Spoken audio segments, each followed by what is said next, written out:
gather around.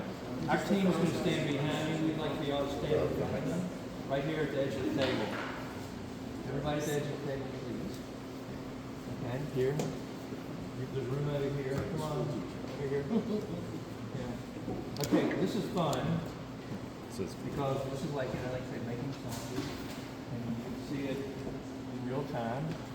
But what we have are these are the plans, the 3 plans that we left with last charrette, that we've been transformed into as beautiful versions over there.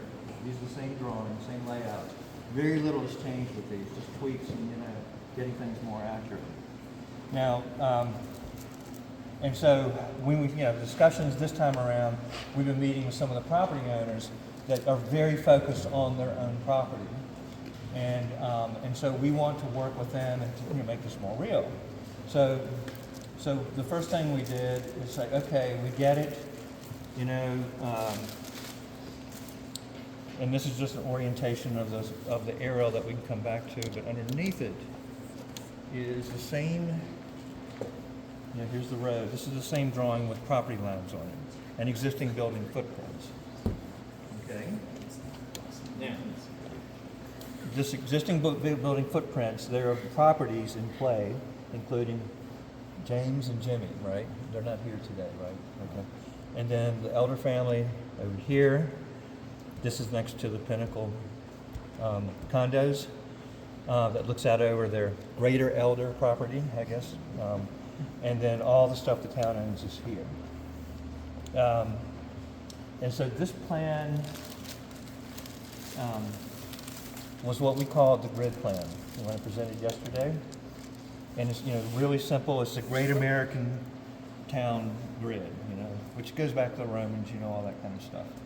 And but the thing about this that was unsettling is we were basically just radically removing buildings along here. We basically radically moved the pizza place and all the stuff that Jimmy's been building and so forth. So we said, okay, well, this is not going to fly at all if we do it that way. And this was just like a very feeble statement over here, just saying placeholder. Here's what a hotel looks like, and it'd be nice if we had some green space adjacent to it. But this is the classic American block. And we said, okay, if we're going to advance this version, then we need to actually come up with something that is practical, and actually maybe is something that is kind of a path of least resistance. Okay, that's okay. I'll slide it back over here. So this was, you can see how this is even sketchier. So yesterday, we started working on this, and I just want to point out what's happening here. We said, okay, how we're going to approach this plan is to say, let's stay within the property lines of the property owners. This is the Elder's property right here. Okay, right here. James. These 3 people. James. I'm sorry. It's Accardi. What's their last names? Accardi. Accardi? With an A? Okay, Accardi. Accardi property here. The sledding hill, as a location is here. And here's the little restaurants or whatever it is here. And here are the tanks. Okay, so how would they plan that for mixed use, including a hotel? We just basically laid it out like this. And so you can see within their property, and this is the upper side of the property that faces the sledding hill. We said, well, we still need to keep the kind of grid connection. So let's run a street across the back of the property. And then they would have like hotel rooms and mixed use facing the sledding hill. And then with a new street along here, this is between, I think this is the Elder property over here. And their property, we would introduce a street. This is the street that's on axis with the pinnacle of the mountain. So this is kind of like your, would be kind of your main street, an intimate main street. And then basically this is an existing street right next to the pizza place that goes up on the other side of the sledding hill. And so they would have rooms facing that way. They'd have rooms on Main Street, and they'd have rooms, across from Town Hall. And the way the property owners are looking at the property, it's hard for anyone to think about the value of a walkable town. But in terms of if you live in a great walkable town, every place is great because you're connected to everything. And in this case, for example, They said, well, we'd love to have a view this way of the sledding hill, love to have a view this way of the mountaintop, love to have the view this way of Sugar and Grandfather, but you know, if there's another side to the main street here, you know, they're not going to get everything they want. So they have to basically say, okay, how do we do this that makes sense? But if you think about when you're in a town, the way to, you know, a lot of places we look at is when you step out on the balcony, you look up that way, you see the mountain, you look this way, if you're up, you know, 2 or 3 stories, you probably see a lot going on over here, and it may not be that you have a direct view across, but there are other views going in these directions. So basically, you get a lot of value. Not only do you have you're like fronting on a really great street, oh wow, you know, like a beautiful main street, you're also getting you know, a certain amount of views. And so, and then the parking would be, in this case, they would have parking in the center, so there's not, you know, all the big parking lots go away, and they would actually have parking, you know, for the pizza place. And this is one where we actually cleaned up the highway, turned it into a main street. You can see here where the existing front of the pizza place is here, and then you could put new buildings that actually frame 3 sides of a courtyard. And when you looked at that rendering I showed you earlier with all the umbrellas and cafe chairs and stuff like that, this could be an additional shop that they could run, and this could be an additional shop, so they would actually, you know, I don't know, pizza, coffee, and ice cream, or whatever they want to do. You know, it's kind of like, you know, you create a there. And you can repeat that in front of their other building, and also you can repeat that with this is the property the city owns right here across from Fred's. You can repeat that here, and then, you know, you have kind of a theme of episodes walking down Main Street with a whole series of courtyards that, you know, kind of like, you know, it's just a really, really entertaining and kind of a lot of things going on. So this works without any land swapping. The sledding hill stays where it is, and then within the property that we've been looking at with the elders, their hotel and other kind of extended development with things like, you know, attached housing, more dense housing, park unders, we call them park under townhouses, condo flats, that kind of thing can happen. But it's all kind of it's woven back into the grid. Now you kind of see the grid, so well, there's only a street here, a street here, and a street here, but there are also green streets every other street. And this is something that we've done a lot of plans these days, I'm saying in the last 10 years, where people will say, yeah, you know, I would love to just front on a green. It's just like, you know, it's almost like the golf course community version, you know, like the people that have the houses on the greens, you know, get a 35% premium, you know, that kind of thing. So this kind of green space is actually very valuable. Even though if you have a street in front, that's okay too. You know, so we have the greenways connected with the grid running through, and then what we also drew very feebly, I was scribbling as fast as I could, just to show that these are, you know, like these are townhouses, you know, typical townhouses that have an alley behind them. You can drive in. We call them lanes because they're more of a residential area. They're not urban alleys. And then you park in a garage or on a parking pad, and then you have a backyard, a private backyard, like a traditional townhouse, and then, you know, and then the front door is on the street. And so townhouses here, as an example, this could be interchangeable. This can be more dense or less dense. It could be apartments, it could be condos, it could be even single-family homes or cottages. But just to show you the scale, townhouses here, and the ones that are along the sledding hill, which becomes your default town square, could have ground level offices and retail. And so we have actually, it's called a live-work townhouse, where you can run a business on the ground floor, like a gallery, or, you know, a coffee shop, or you know, a studio of some type, or even like, you know, investment banker or whatever, that kind of thing. But this becomes kind of your activity hub here, and then down to here. And, you know, if we can't do anything with our main street, you just let it go, and you focus on this. You know, that's kind of again, keeping it simple. Now, with the elders property, we inserted a continuous greenway that runs, this is like the grid, so this is like a straight axis. What's cool about it is anyone that lives in this area of the town property that we redevelop basically can walk out or step out of their unit that's facing out, and they have a view in this direction, which is that kind of great view, and then also a view in this direction of Grandfather and Sugar. So everyone has viewfront property, but they're also kind of, they're knitted into a, a great, walkable street grid. And all of this is self-parked, every bit of this. And what I mean by that is where the houses are and where the townhouses are and where the apartments are. These are apartment buildings. These are smaller apartment houses. These are townhouses along here, just as placeholders. But all these kind of like more dense housing types are permitted. We can kind of, we can organize them in a way. And the more variety and personality, just like historic towns that kind of molted over time, and you have like, you'll have a small apartment house next to a mansion, next to a cottage, a couple of townhouses, maybe a duplex, all within the same area. That's what gives it some personality. So,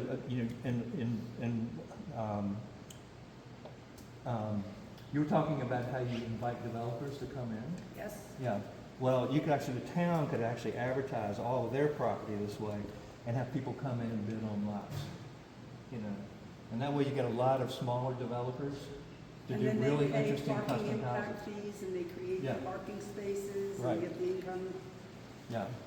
And, and so the town, and instead of just selling it all off to, a national production builder, and then it becomes cookie cutter, then you actually, it's more of this boutique approach. And it becomes very high-end, very custom. But, what you can also do is insert parameters that, allocate a certain amount of affordable workforce housing as part of it too. And find sponsors to do that with you. Okay. Quick question. Yeah. What's the range of population? That's always the next question. That's good. Yeah. Sorry, Joe. No, that's good. That's great. And we actually haven't had a chance to do. We can do a quick count. It's probably in like an hour from now. I can tell you. So, well, this looks like about this. Are we talking about 500 people? Or are we talking about 10,000? Well, I don't know. If you look at this, I'm not sure. They're probably, there are probably 15 townhouses here. That's 30. Here's another 30. You're probably 20 houses. Here, these are all 6 apartment houses, so you got that and that. Probably 200 or 300, 400. It depends on. These apartment buildings have 12 units in them. So you start adding all that up. Yep. Somebody with a really good math mind probably figure that out. A lot of times, what else? When we work with private developers, they just like immediately go off in the corner and start counting. I just want to know. And then they give you a value, that kind of thing. Okay. So this one kind of works more or less. There are some places that there's one house on a giant piece of land here. And there's other kind of pieces and parcels and so forth.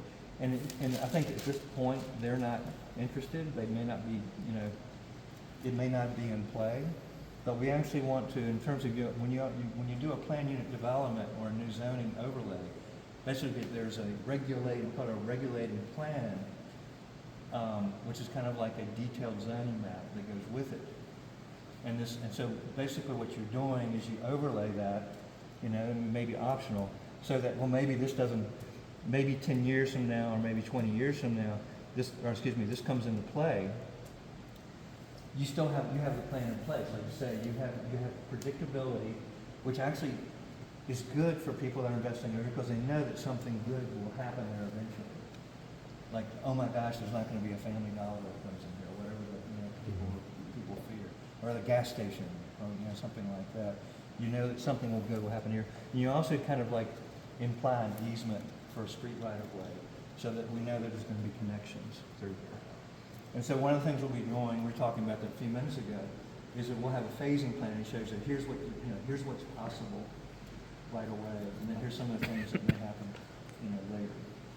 So any questions about this? More questions? Okay, so this is kind of, I nicknamed it kind of the boring plan because we know we're just kind of, but actually, Every plan has been to the east of the parkway. Mm-hmm. The town owns all of this, Yeah. and have you given any thought into, this is the next entrance, one. this is the entrance to our town, oh, you do? The next one. Well, And then yeah. along here, Okay. I'd envision more of a corridor as opposed to just One looking side. to the right. Yeah. Because from this intersection to here, this is town property, that's a lot of green space that's poorly used. And That's, yeah. I'd like to see you guys put some thought into that and see what can be put there. Cool. The And you know, original- Bob, while you're at that, I understand this particular property might be something to bring in too. So Yeah, and we did that, could be. yeah, and we actually were working that way. We haven't gotten there yet on this charrette, but last charrette, we were working that way. And this is something we're still working on, because I think one of the property owners over on that side, I think it's, where you are. That's it, yeah. I think one of the, some of the homeowners here, that like own 4 houses, said they have no intention of ever leaving. So we've got to figure out where the opportunities are to end up in this area. But like I said, you're actually, your existing town hall and that retail place, you could actually, in this one, if we did the big circle, then you also, you have new opportunities for building things and stuff like that. But I like the mooring plan better than this one. All right, let's show the new not born. Yeah, the new one has some stuff. on Okay, it. all right, so, all right. Now, just in case, the boring plan is still good. It feels like it's a bad name for it. I know. Katie says it's called a practical plan. Practical plan. Practical plan. That's what we call a practical plan. Okay. I think if compared to the boring Okay. plan, So don't be offended. No, I Traditional. I think he I like it a lot. compared the I love boring it. plan and to get a visual of it to like a West Jefferson layout. Yeah, it's like Aspen. Aspen's just a great town. Yeah. And Telluride's a good town. I think Banff It's is too. very They're all great traditional. towns. It's a Yeah, great- traditional. But they're all like great places. Yes, they are. Because they're walkable and they have the views and, all that stuff. So, all right, so then the other one that we looked at was saying, well, because when we were working on the practical plan. Call it traditional. So now we're gonna see the extremely interesting, Just a second. The outrageous plan. outrageously I just amazing think it's plan. nice to see the underneath. Yeah, we're getting there. I have to, in my mind, I have to kind of take it as baby steps. Someone said, where's the parking in this one? And I said, well, there's parking. These are 60-foot right-of-ways with basically streets that have on-street parking on both sides.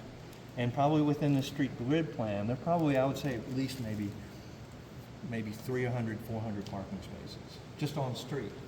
And remember I was talking earlier about Aspen. One of the things Aspen does to manage their parking is you can buy a 4-day parking permit for $16 and park anywhere within this area. And so, just like a lot of historic, neighborhoods and town centers, basically you have a sign up that says, parking by permit only. And that way you regulate it that way. So this way, I think there's plenty, like, all of this development has parking accommodated on their property. So all the on-street parking is basically available for sharing or however you want to do it. You just have to regulate it. But you don't need a really big parking lot. The other thing that you could do, I mentioned this before, is if you really, really wanted to build a parking garage, you could put it on your sledding hill and put the sledding hill on top of it. So you just park underneath it. And you could probably get, 200 spaces there, something like that. That's expensive. It's probably like $20,000 to $30,000 a parking space. Yeah. Versus maybe 7 to 10 for surface parking. So it's probably 3 times the cost. Yeah. It's a great site. Great sledding? Okay. But it's like different places. You probably have to kind of raise it up because apparently there's a granite that's about 3 feet down. Right. Tom, what are the other sizes of those streets then for the parking, 60 feet now? Which, I'm sorry? For the parking, for the saying on the streets, how wide would the roads need to be on that? They're all 60 feet 60 right, feet. 60-foot right of ways. And we have street sections, they're in process right now. Where's Ian? Okay. Ian's working on them, and we'll have those soon. We have Ian's a street sections. cameraman. He can't work and hold a camera at the same time. So this, and this is actually, I would say, that you could call it the safe plan too, because kind of, and then, we've gotten good feedback from the property owner so far. And then we're like, well, the other thing that was interesting is like, the idea of like, well, if you really want to kind of maybe better define the parking, this was the idea of doing double head in parking, a parking alley. On the drawings over there, you can see it has trees and everything. It's quite nice. It's like, going through an orchard.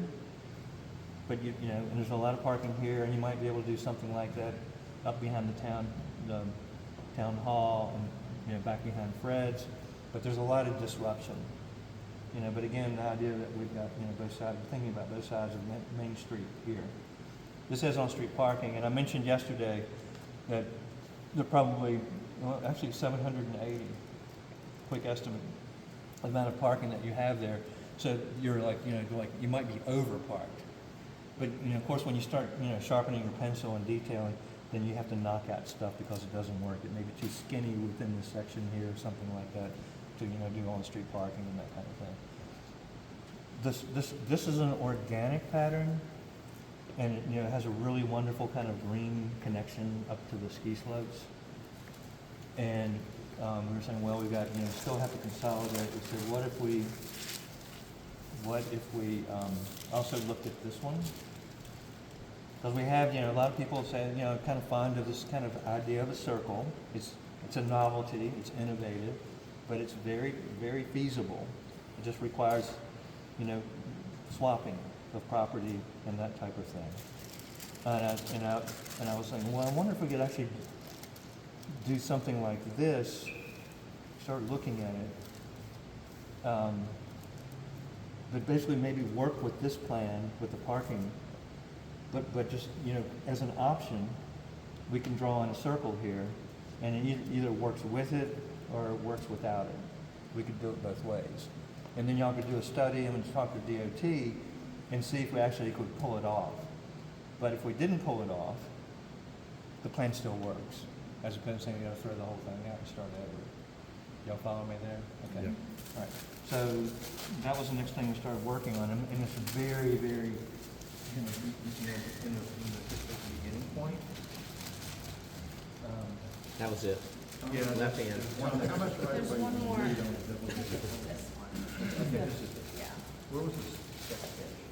right there, your left hand. This one? Yep. That's the first, I think that's the first step here. Okay, so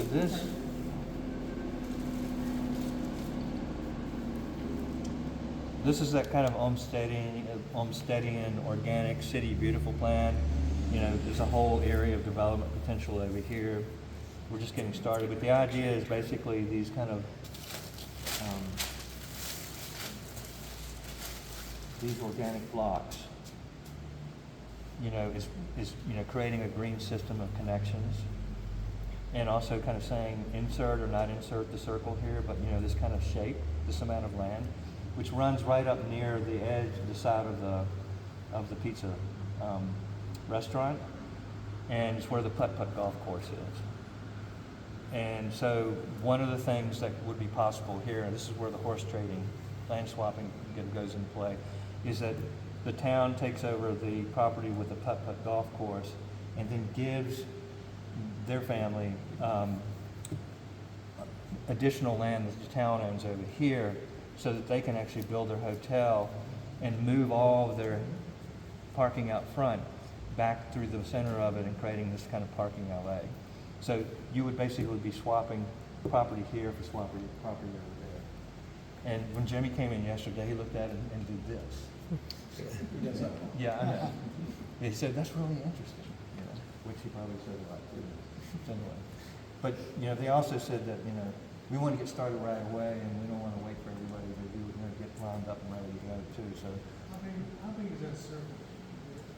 What's the It's diameter? it's 2/3 the size of the one in Sarasota, St. Good, Arnold's. that's a helpful whole lot. Here. Okay. It's 200 feet when we measured it yesterday, across in diameter. The inside diameter, is 200 feet.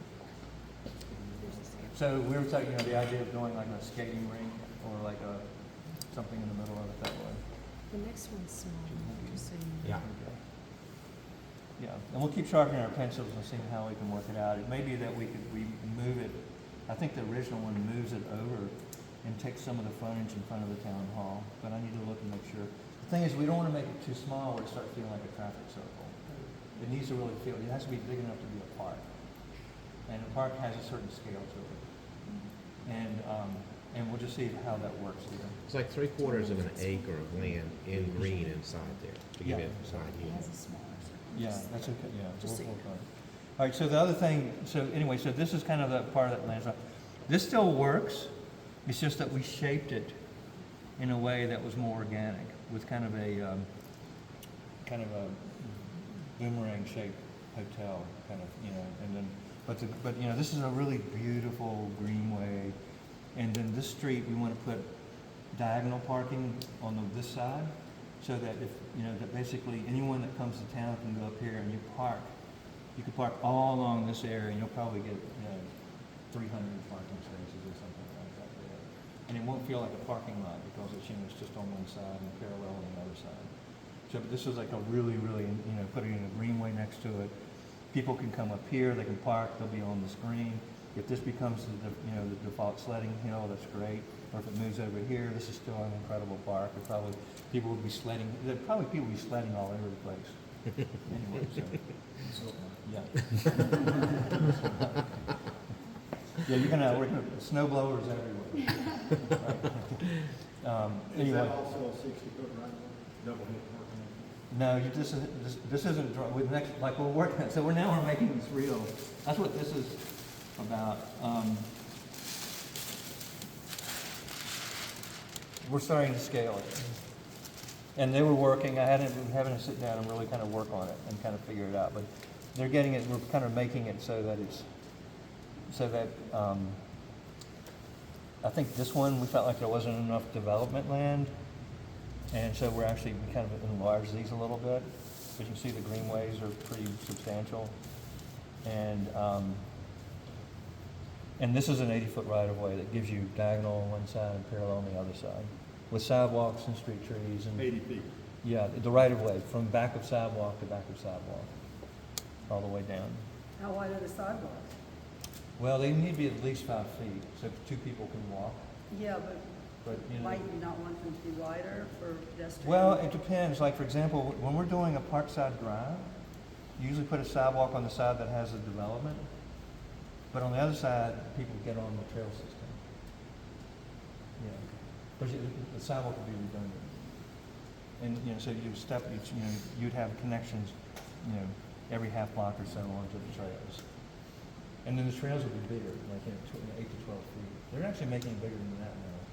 It's amazing, the way the greenways are being built. So this is where we are, and so you get the idea that we're trying to consolidate.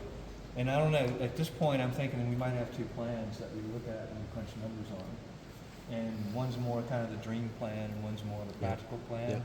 And that's as far as we get. And one's gonna have to have a lot of people say, yeah, I'm okay with swapping and stuff. And the other one's just, you don't have to have it. Yeah. So, And we'll design both of them and make them as wonderful as we can. Okay. And then y'all can decide. Does that make sense? Is that okay with you all? Having kind of a couple of things to kind of, versus saying, no, we just gotta force it into one. I mean, if y'all say drop it, we can drop this one. You can tell us now. Makes our job a lot easier. But if you wanna give it, you know, like I said, new ideas are very fragile. You have to breathe them into life, right? If you're a pessimist, Where is yeah. Elderberry Ridge Road? It's right here, sorry, it gets kind of cut off there, so we had to add in a new connection off of this parkway. What's the blue? Parking. This is that's that parking out right. Do you have the, Sorry. River going. Yeah, the lazy river. you have the board over there that, to make it show, because this isn't pretty at all. This is like, this is a technical drawing. Yeah. About the possible. Yeah, we can, yeah. the middle one, right, Tom? Yeah, the one that, but the idea is we're creating like along here, we're creating a lot of Main Street development, mixed-use development potential that faces Main Street with really, really appropriate parking behind it. And then over here, this is probably gonna be, dense housing that, it fronts on the park.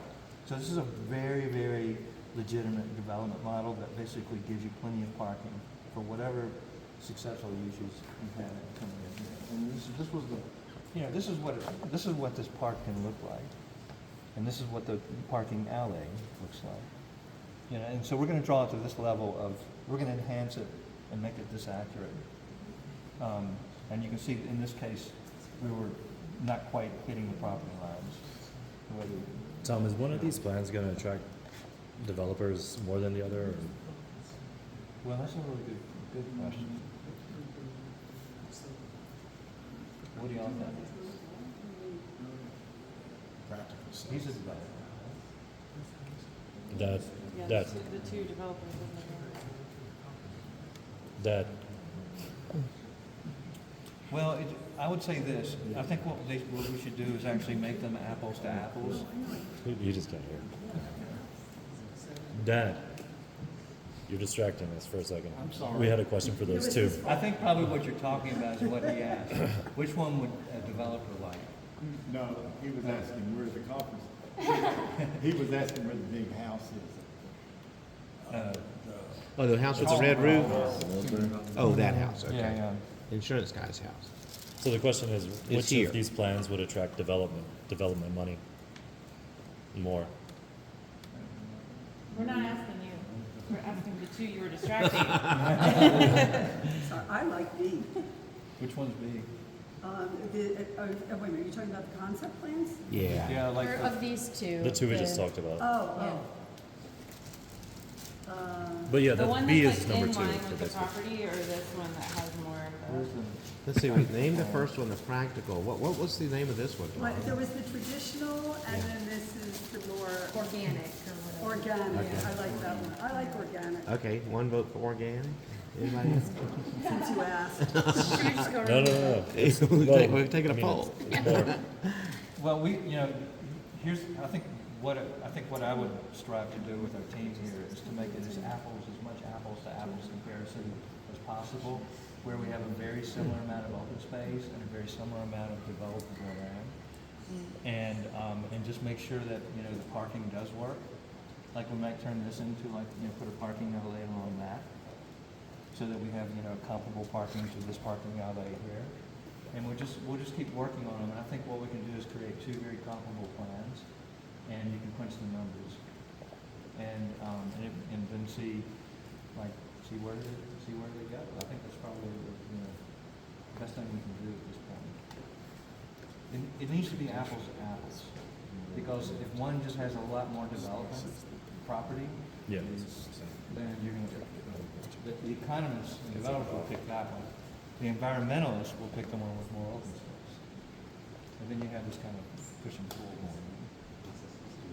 Environmentalists don't come with money. But they do come to meetings. And then Bob from I agree. I think you need two plans, and I think you need to provide options. The more difficult plan, you're calling the organic plan, requires land swaps because it crosses over private property lines. It makes it more difficult, but it may be a better plan.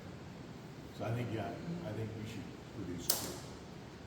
Tell us what can be done within existing boundaries, and then what could be done if we could come together and Yeah. do something a little different. That's good. I mean, Caitlin and I would say, well, should we vote now? And I think the answer is, no, let's wait and get them both further developed, because I believe they're gonna change so much in the next 24 hours that a vote now might kill one Well, unnecessarily. I think the issue of the private property lines puts a restriction on a planning process that it's too early to do that. Okay, We know who the private property owners are. We know who represents the town. We can sit down. yeah, And if it can't come to a conclusion, then it doesn't. But we need a Yeah. plan from you that projects that. right. And the good news is, if you reach those dead ends on one of the versions, you've got the other. So, Correct. so yeah. All right, so part of our next 24 hours is to give that practical plan a better name, right? So that, a more romantic name. If you could be working on that, please, Katie, the next 24 hours. Okay, great. The boring plan. And the No, super the boring, it interesting can't be plan. called the boring plan anymore. It might be called the one we're going to implement. So, yeah. and- 20-year plan and the 100-year plan? So, actually, That's go a ahead and really brand good the board point. while we're at Yeah, it. actually, it's a really good point. So one of the things we might be able to do in 24 hours is show how each one is phased. We're really smart, yeah. I think we can And do then that, if like yeah. one, because one might be more difficult to phase than the other one. Clearly, if you're gonna, do this kind of improvement, these folks are gonna have to be a little bit more patient. Right, yeah. They just can't, submit a permit tomorrow. Yeah. They Can can't. they? Can they stand the jackhammers right outside the deck, all It's summer? good to have development pressure though, Yeah. because that keeps people going, so. Okay, good. Well, this has been really helpful. Yeah. So thanks, we're gonna get into drawing mode, and so I believe we're fine. There was a potential continuation of this meeting all afternoon, but I think we got what we need. And so I really appreciate you all coming out today, talking about some of these more pragmatic things, and we'll continue to push these two concepts over the next 24 hours. And so we see you again at what time? A really important question, 11 o'clock tomorrow, because there are two different versions of the schedule, and the one that's online is 11 o'clock, and so I think a lot of people have planned on 11 o'clock, so that's when we'll meet tomorrow. 11. Yeah. 2 o'clock today. Yes, unless that there's a proposal on the table to cancel too, because I think it's the very same topics. I think we kind of worked through them. So if you guys are okay with that, Gives you we'll more cancel. time to work on the, Exactly. Yeah, I think everybody'd be better off, especially since we're moving tomorrow's deadline up a couple hours. If we could have that time to draw, it'd be great. I think there's going to be a bunch of brownies out here at 2, so you're welcome to come and feast on brownies at 2. We'll change the schedule to say that. Thanks, everybody. Great to see you.